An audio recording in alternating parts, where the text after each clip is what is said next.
माझ्या महाराष्ट्रातील बांधवांनो, भगिनींनो आणि मातांनो, नमस्कार. जय महाराष्ट्र. पहिल्या प्रथम आपल्याला कल्पना आहेच की आज मी आमदारकीची शपथ घेतली. त्या मुख्यमंत्री पदाला या महिनाअखेरीस 6 महिने होत आहेत. आज आमदार झालो. हे सगळं काही मी करू शकतो आणि होतो आहे हे आपल्या सर्वांच्या आशीर्वादाच्या जोरावरती आणि शुभेच्छांच्या जोरावरती. साहजिकच आहे, या निमित्ताने मला सर्व राजकीय पक्षांचे, महाविकास आघाडीतल्या सर्व नेत्यांचे, आमदारांचे आभार मानायचे आहेत. कारण एका अत्यंत कठीण अशा परिस्थितीत, म्हणजेच कोरोनाबरोबर चाललेल्या युद्धाच्या परिस्थितीमध्ये निवडणूक होऊ न देता हे सगळं काही बिनविरोधपणाने पार पाडायला सर्वांनी मदत केली. त्यांनासुद्धा मी सगळ्यांना धन्यवाद देतोय. आणि आता पुन्हा जे आपले गेले काही दिवस सुरू आहे त्या विषयावरती येतोच. 17 तारखेला पंतप्रधानांनी जो लॉकडाऊन जाहीर केला होता, दुसरा तिसरा, त्याची मुदत संपली आणि परत पुढचे 15 दिवस म्हणजे 31 मेपर्यंत संपूर्ण देश आणि साहजिकच आहे आपला महाराष्ट्रसुद्धा हा लॉकडाऊनमध्ये आहे. आता तुम्हाला कदाचित असं वाटायला लागलं असेल की मी आलो म्हणजे लॉकडाऊनच जाहीर करतोय. साहजिकच आहे, कोणालाही घरी विशेषतः कामाशिवाय डांबून ठेवणं किंवा बसवणं यासारखी मोठी शिक्षा असू शकत नाही. पण नीट समजून घ्या, मी कदाचित कोणाला आवडत असेल, कोणाला आवडत नसेल की याच्याकडे काही उत्तरच नाही आहेत.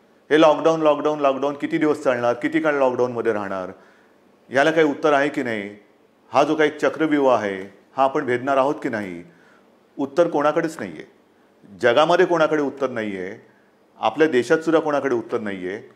आणि हे आता सगळ्यांना माहिती झालेलं आहे की जेव्हा एखाद्या युद्धात, विशेषतः ह्या युद्धामध्ये, युद्ध हे नेहमी शस्त्रांनीच लढलं जातं. इकडे आपल्याकडे शस्त्र नाही आहे. एक फक्त अंतर ठेवणं, स्वतःची काळजी घेणं आणि युद्ध जिंकणं, म्हणजे फार विचित्र आहे असे युद्ध. एकतर्फी नक्कीच नाही आहे, कारण आपण पूर्ण ताकदीने युद्ध लढतो आहोत. पण लॉकडाऊन वाढवला का?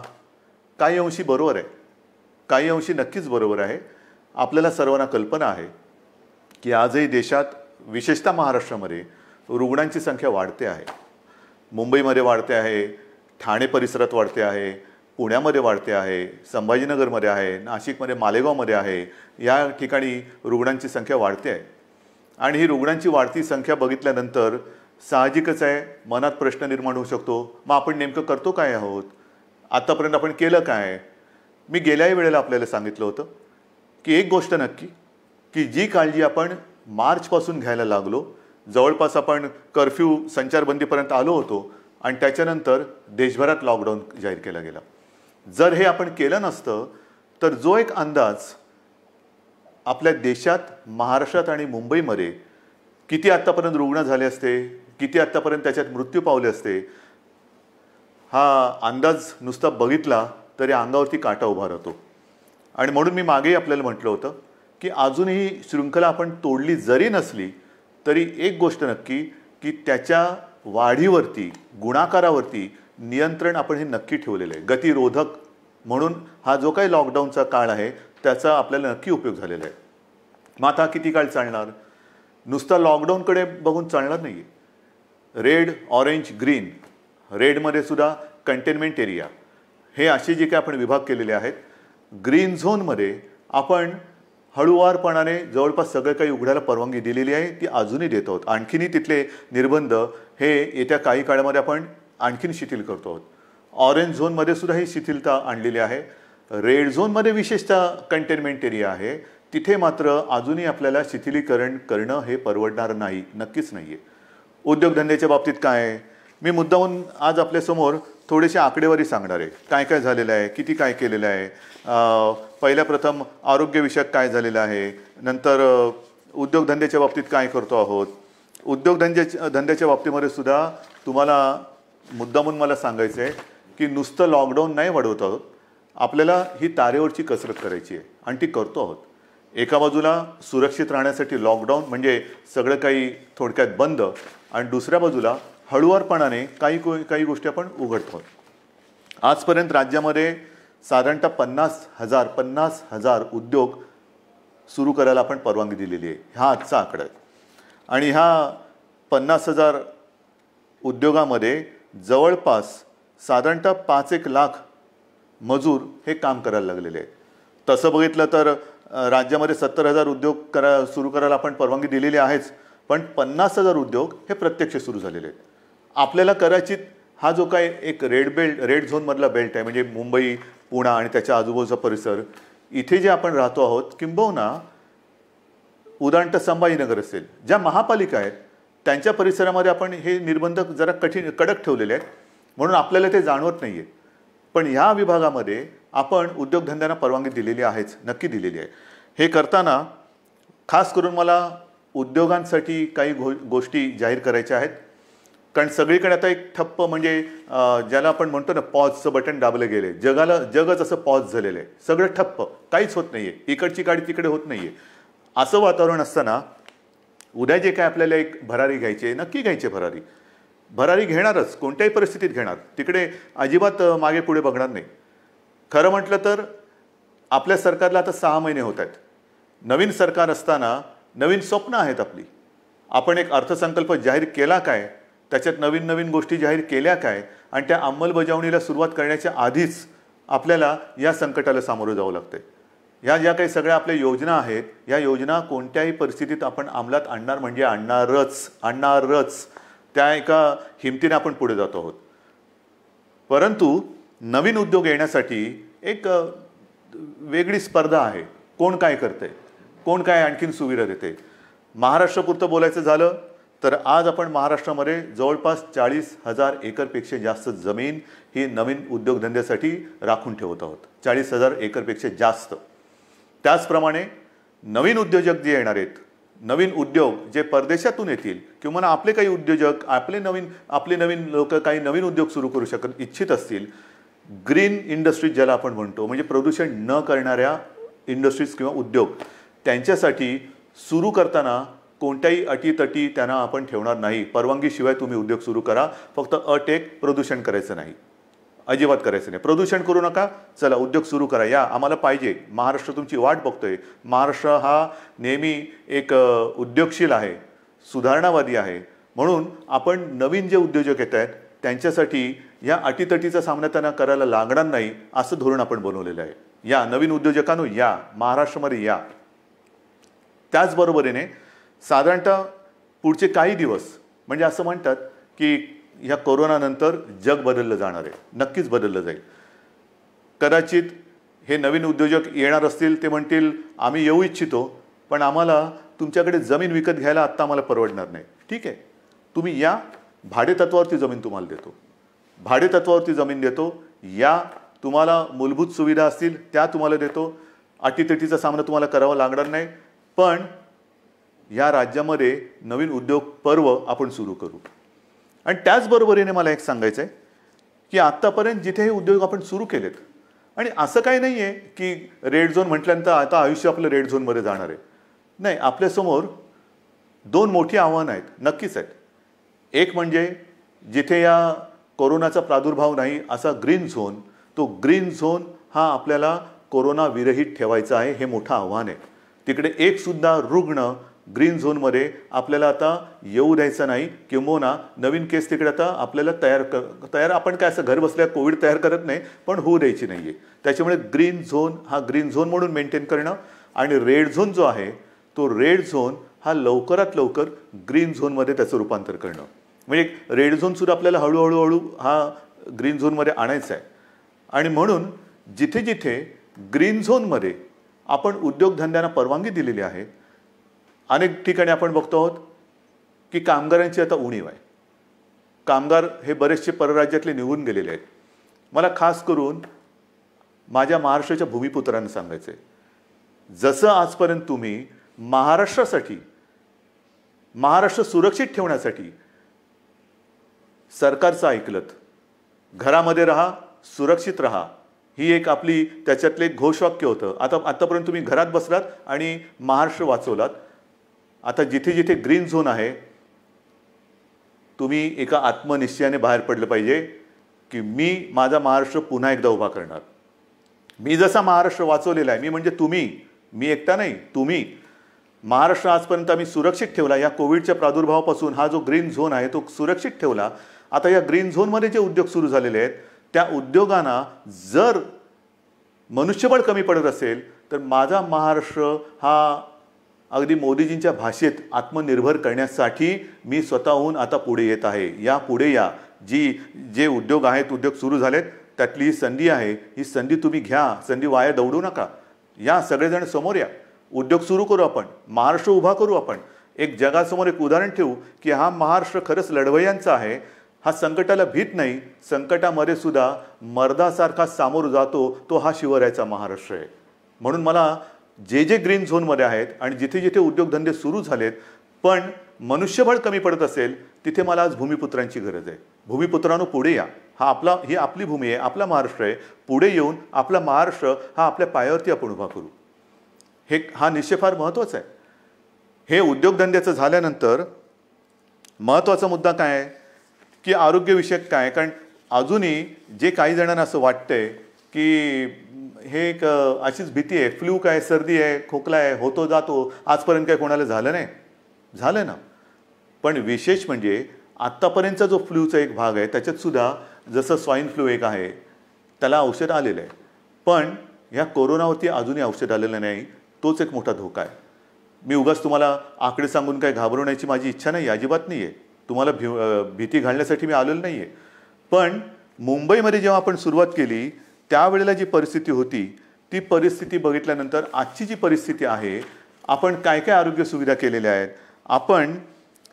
तुम्हाला कल्पना असेल, गेल्याही वेळेला मी बोललो होतो आणि आज संध्याकाळी मी जाऊन आलो. मी होतो, उपमुख्यमंत्री होते, बाळासाहेब थोरात होते, एकनाथ शिंदे होते, आदित्य पण होता बरोबर, आपले मुख्य सचिव होते, महापालिका आयुक्त होते आणि विशेष म्हणजे तिथे आपले आर.ए. राजीव जे MMRDA म्हणजे मुंबईतली मेट्रोचं काम आता जे अत्यंत चांगल्या पद्धतीने पुढे नेत आहेत, त्यांनी गेल्या 10-12 दिवसामध्ये ही सुविधा मुंबईकरांसाठी तिकडे उभारलेली आहे. आज तिकडे जवळपास 1000 बेड्सचं एक चांगलं कोविड केअर सेंटर हे आपण उभं केलेलं आहे. येत्या 1-2 दिवसात त्याचा वापर सुरू होईल. मुंबईमध्ये ठिकठिकाणी, मी मुंबईपुरतं बोलतो, मुंबईमध्ये नंतरचं पुढचं मी बोलणारच आहे, पण मुंबईमध्ये ठिकठिकाणी म्हणजे असं बांद्रा कुर्ला कॉम्प्लेक्स संकुल आहे तिथे आणखीन 1000 बेड्स वाढवतो आहोत. गोरेगावचं एक्झिबिशन ग्राउंड आहे तिकडे वाढवतो आहोत. रेसकोर्सवरती त्या पार्किंगमध्ये होतं आहे. वरळीला डोममध्ये तर सुरू केलेलाच आहे. आणखीन 1-2-3 ठिकाणी मुलुंड चेक नका आहे, ठाण्यामध्ये आहे. हे आता नुसतं कोविड केअर सेंटर म्हणून नाही राहणार. या सगळ्या जम्बो फॅसिलिटी ज्याला म्हणतो, या जम्बो फॅसिलिटीमध्ये जे आवश्यक लागतं ते तिकडे आपण करणार आहोत. म्हणजे विशेषतः सगळ्यांनाच काही व्हेंटिलेटरची आवश्यकता लागत नाही, पण अनेक जणांना ऑक्सिजनची आवश्यकता लागते. म्हणून ह्या सगळ्या सुविधांमध्ये ऑक्सिजनची सुविधा असणाऱ्या बेड्स हे आपण जास्तीत जास्त करतो आहोत. त्याचप्रमाणे काही ठिकाणी आपण अतिदक्षता विभागात म्हणजे ICU बेड्स हे सुद्धा उपलब्ध करत आहोत. ICU बेड्स म्हणजे हॉस्पिटलमध्ये तर आपण ते वाढवतोच आहोत, पण हॉस्पिटलच्या बाहेर ही जी काय आपण रुग्णसेवा किंवा सेंटर्स उभी करतो त्याच्यामध्ये सुद्धा ICU बेड्सची सोय आपण करतो आहोत. कदाचित ही काय अभिमानाची गोष्ट नाही, पण समाधानाची नक्की आहे की इतरत्र कुठेही नसेल अशी आरोग्य सुविधा आपण इथे निर्माण केलेली आहे आणि ती आरोग्य सुविधा आणखीन आपण पुढे वाढवत नेत आहोत. महाराष्ट्रामध्ये बोलायचं झालं तर महाराष्ट्रात आज मी आकडे घेऊनच बोलतोय, साधारणतः 1484 कोविड केअर सेंटर्स आहेत. 2,48,000 बेड वगैरे आहे, पण साधारणतः 2.5 लाख रुग्णशय्या ह्या आयसोलेशन म्हणजे ऑक्सिजनसह ह्या आज महाराष्ट्रामध्ये आपण उपलब्ध करत आहोत. 2.5 लाखाच्या आसपास. आज एक गोष्ट साहजिकच आहे, हे संकट एवढं मोठं आहे की काही वेळेला असं वाटतं की रुग्णांना बेड मिळत नाही आहे. याचं कारण रुग्णांची थोडीशी संख्या ही वाढती अशी वाटत असली तरी देखील आज आपण स्वयंपूर्ण होण्यासाठी किंबहुना पुढच्या महिन्यात साधारणतः किती रुग्ण होऊ शकतील ह्याची एक दक्षता घेऊन आपण हीही सुविधा वाढवत आहोत. डॉक्टर्स येत आहेत, नर्सेस येत आहेत. मध्यंतरी मी आपल्याला माहिती आहे कोविड योद्धा म्हणून सगळ्यांना एक आवाहन केलं होतं. त्याच्यात सुद्धा काही हजार लोक म्हणजे महिला पुरुष हे मदतीसाठी धावून आलेले आहेत. मला अजूनही पाहिजेत. ह्याचं कारण का? कारण नवीन सुद्धा जे आलेले आहेत ते आणि आत्ता आहेत ते, जसं गेल्या वेळेला मी आपल्याला बोललो होतो की पोलीस थकत आहेत, पोलीस आजारी पडत आहेत. काल परवा एका चांगल्या अधिकारीचा मृत्यू झालेला आहे. त्याच्यानंतर गडचिरोलीमध्ये नक्षलवाद्यांशी लढता लढता 2 पोलीस आपले तिकडे शहीद झालेले आहेत. हे सगळे ताणतणाव आहेत आणि ह्या ताणतणावामध्ये हे लोक आजारी पडण्याची वाट न बघता, मला तर कोणीच आजारी पडायला नको आहेत, आजारी पडण्याची वाट न बघता ह्यांना वेळोवेळी जर का आपण विश्रांती देत गेलो तर आपण सहजगत्या या संकटावरती मात करू शकू. म्हणून मला अजूनही कोविड योद्धा पाहिजेत. ज्यांची रुग्णसेवा करण्याची इच्छा आहे, तयारी आहे, त्यांनी सगळ्यांनी ह्या युद्धामध्ये स्वतःहून पुढे आलं पाहिजे.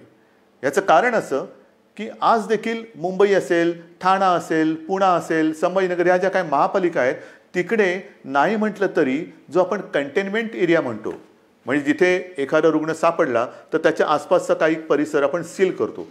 मग एक आपण साधारणतः शोध घेतो की याच्या अतिशय निकटच्या संपर्कात कोण आलेले आहेत, मग त्यांची चाचणी घेतो आणि त्याच्यानंतर आपण मग त्यांना क्वारंटाईनमध्ये किंवा लक्षणं जर असतील किंवा लक्षणं नसतील मग टेस्ट घेऊन त्यांना आपण आयसोलेशनमध्ये ठेवतो. किंबहुना जर लक्षणं असतील तर त्यांच्यावरती उपचार सुरू करतो. एका गोष्टीचं मला एक मुद्दामून तुम्हाला मला आकडा द्यायचा आहे की आज आपण एक आकडा बघत असतो की महाराष्ट्रामध्ये किती रुग्ण आहेत, मुंबईमध्ये किती रुग्ण आहेत. महाराष्ट्राचा आकडा तुम्हाला माहिती आहे, मुंबईचाही तुम्हाला माहिती आहे, पण ह्याच्यामध्ये रोजचा वाढणारा आकडा आपण बघतो आहोत. त्यातून बरे होऊन घरी जाणारा आकडा आपल्या लक्षात येत नाही आहे.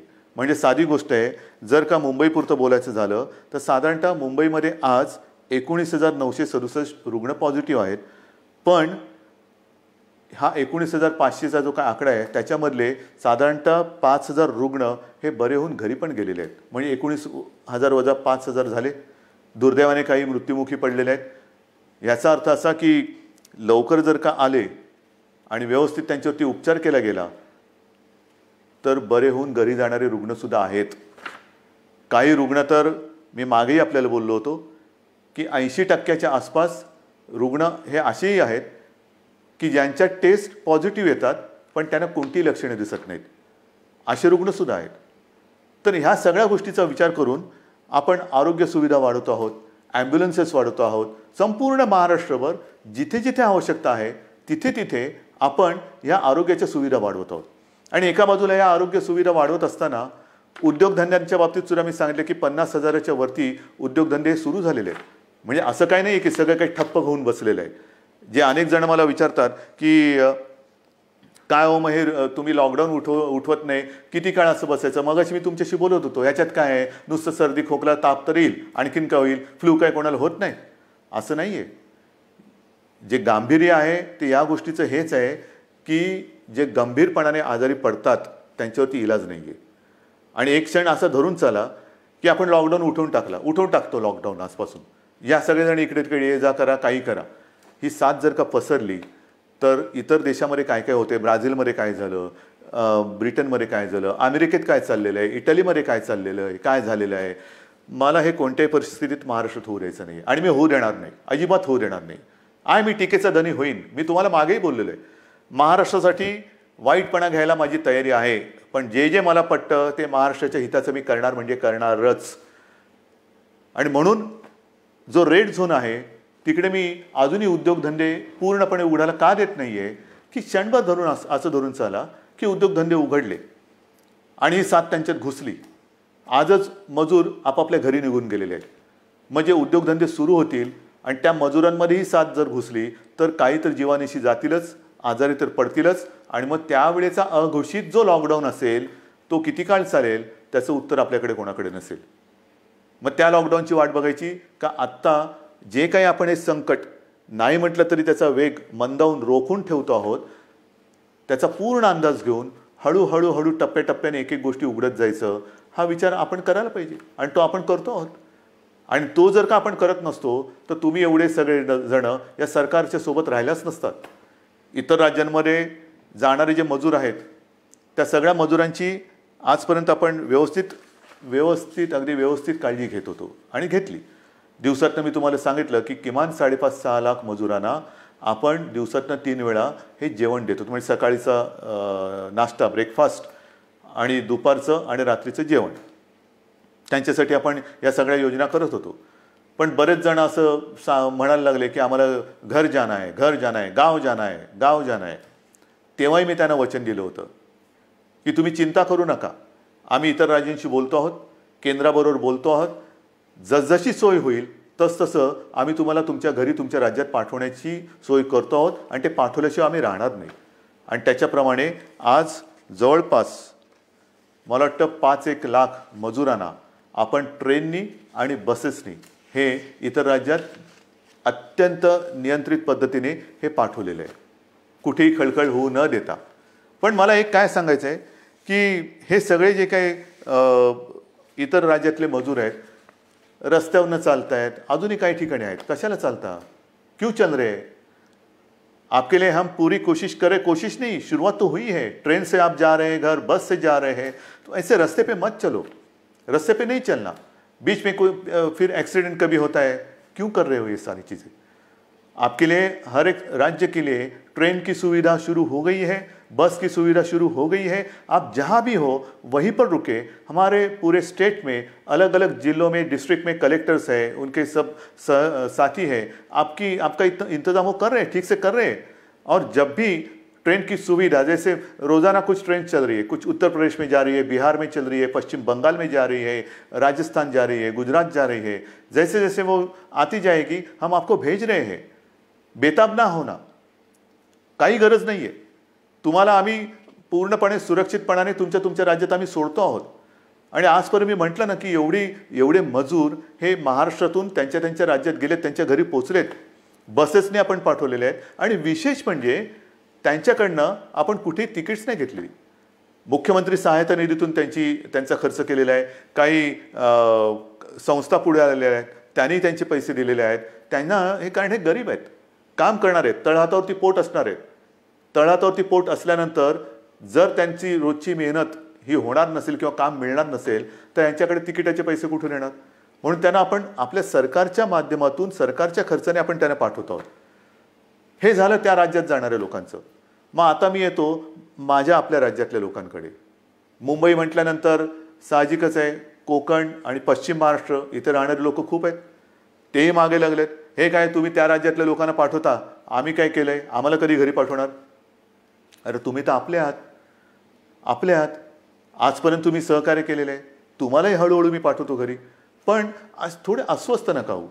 कारण आजपर्यंत कोकण म्हटल्यानंतर मला माहिती आहे हा आंब्याचा सीझन, काजूचा सीझन, सगळा एक कोकण म्हणजे गंमत असते. ह्या मोसममध्ये कोकणात जाणं फणस आहे, मजा असते. कोकणामध्ये जाणं हे या दिवसात सुट्टी, मग कोणाचे आजी आजोबा असतील, कोणाचे मामा मामी असतील, काका काकी असतील, सगळे नातेवाईक असतात, त्यांच्याकडे जायचं, गावातल्या घरात राहायचं, आंबे खायचे, गंमत असते. पण ह्या उन्हाळ्यात ती गंमत नाही आहे. मी आपल्याला सगळ्यांना मुद्दामून एक विनंती करतो की कृपा करून आपण तरी रस्त्यावरनं किंवा इकडून तिकडून असे जाऊ नका. कारण मुंबईमध्ये आपण काळजी घेतो आहोत, प्रत्येक जिल्ह्यात आपण काळजी घेतो आहोत, पण प्रत्येक जिल्ह्यात आरोग्य सुविधा ज्या आहेत त्यांची एकूण जर का मर्यादा बघितली आणि काही जिल्हे हे कोविड मुक्त आहेत, आज सुद्धा तिकडे प्रादुर्भाव झालेला नाही, ते आपल्याला तसेच ठेवायचे आहेत. जर आपल्याला लवकरात लवकर या लॉकडाऊनमधून बाहेर यायचं असेल तर पहिलं म्हणजे जे आपले ग्रीन झोन आहेत जिकडे कोविडचा प्रादुर्भाव नाही, हे जिल्हे हे विभाग आपल्याला ग्रीन झोन म्हणूनच ठेवावे लागतील. म्हणून आपण सुद्धा घरी जाताना असेच उठून निघू नका. आपल्याला सुद्धा जर जायचं असेल, खरंच पहिलं जायचं आहे का थोडे दिवस थांबून आपण जाऊ शकता, थोडा धीर धरला तर सगळ्यांनाच बरं होईल. आपण इथून तिथे जाणार, काही ठिकाणी जसं आता उदाहरण तर रत्नागिरी आहे, इतर काही ठिकाणी आहेत, इथे आपल्याकडनं काही गेलेले लोक आहेत ते पॉझिटिव्ह निघाले.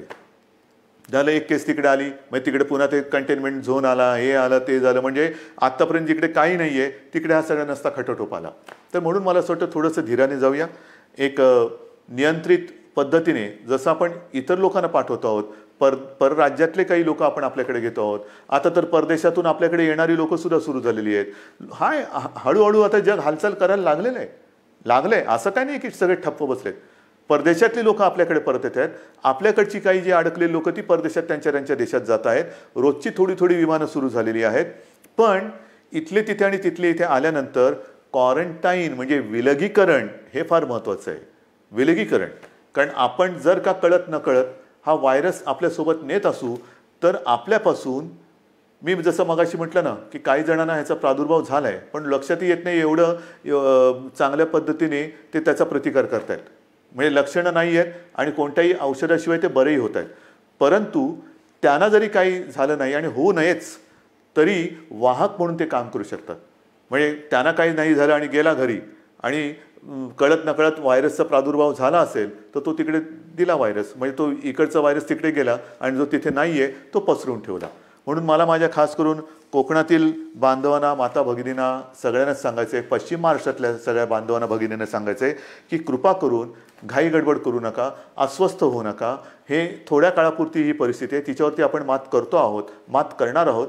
आपले कुटुंबीय आहेत, आप्तजन आहेत, त्यांच्या सुरक्षेसाठी जर का आपण आपलं हे जाणं थोडंसं थांबवलं आणि काही दिवसानंतर जर जाण्याचा विचार केला तर महाराष्ट्रावरती, तुमच्या कुटुंबियांवरती फार मोठे उपकार आपले होतील. म्हणून कुठेही अस्वस्थ होऊन लगेचच्या लगेच जर जाण्याची गरज नसेल तर पुन्हा मी सांगतो की कृपा करून आपल्या घरी जाण्याची म्हणजे गावी जाण्याची घाई करू नका.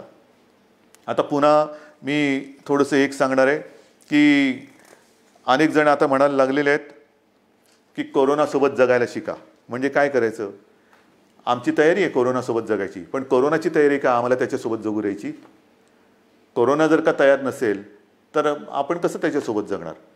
पण हे जगणं जर का अनिवार्य असेल तर काही गोष्टी, म्हणजे कोरोनानंतर जग बदलेल, नक्की बदलेल. काय बदलेल? तर कोरोनानंतर आपल्याला जसं आपण म्हणतो ना की आजपर्यंत घरात राहा आणि सुरक्षित राहा, आता आपल्याला नवीन एक वाक्य घ्यावं लागेल. घरात राहा, सुरक्षित राहा हे झालं, पण घराबाहेर राहताना सावध राहा. नेहमी आपल्याला एक सावधानता बाळगायला पाहिजे. म्हणजे ओघाने आलंच हात धुणं. अनेक ठिकाणी मी असंच बघितलेलं आहे, कारण उन्हाळा आहे, घाम तर येतोच, मग आपण काय करतो, मास्क बाजूला करतो आणि हाताने रुमालाने तोंड पुसतो, बाजूला ठेवतो. तोच धोका आहे. पहिली गोष्ट, हात सतत धुत राहायचं. कारण नसताना किंबहुना शक्यतोवर तोंडाला, चेहऱ्याला हात लावायचाच नाही.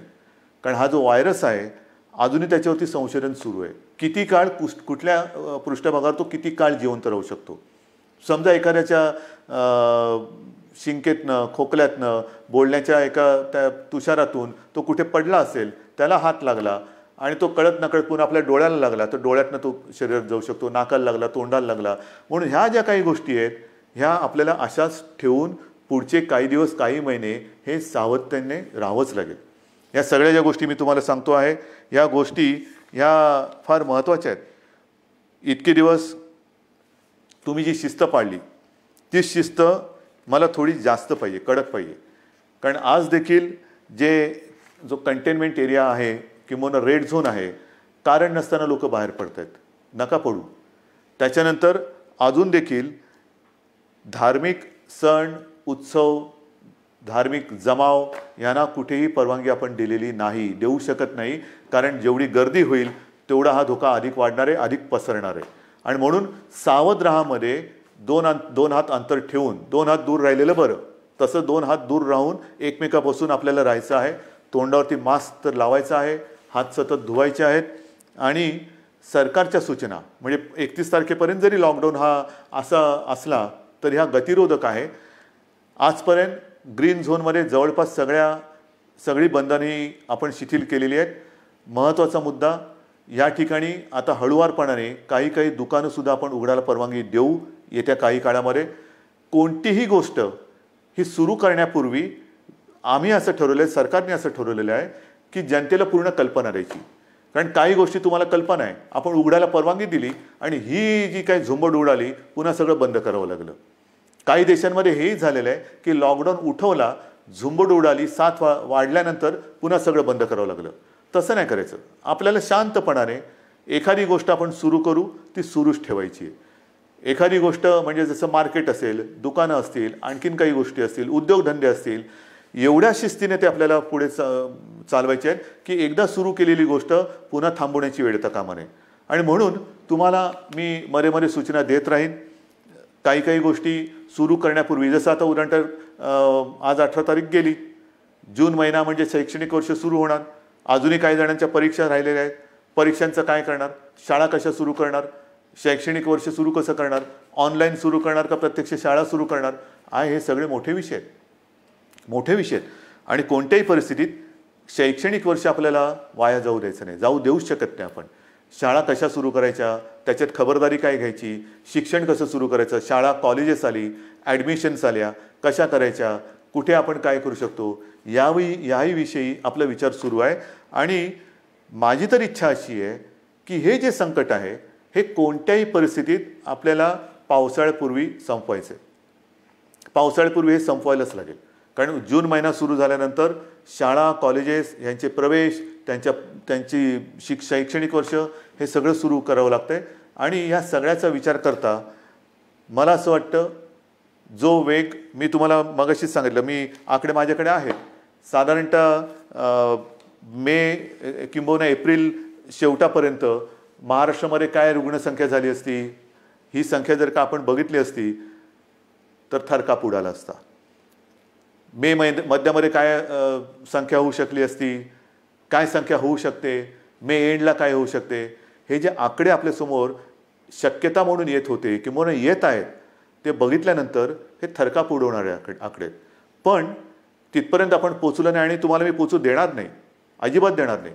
जोपर्यंत तुमचा आणि माझा विश्वासाचा धागा हा मजबूत आहे, तोपर्यंत मला खात्री आहे, नवे माझ्यात आत्मविश्वास आहे की हे संकट आपण नुसतं दूरच नाही तर परतून लावल्याशिवाय राहणार नाही. आणि म्हणून मला असं वाटतं, मलाही काही आनंद होत नाही, अजिबात होत नाही की मुख्यमंत्री झालो आणि हे बंद ते बंद ते बंद. म्हणजे पूर्वी मुंबई बंद, भारत बंद आपण करत होतोच, पण हे अशा पद्धतीने नाही. हा बंद कोणालाच परवडणार नाही.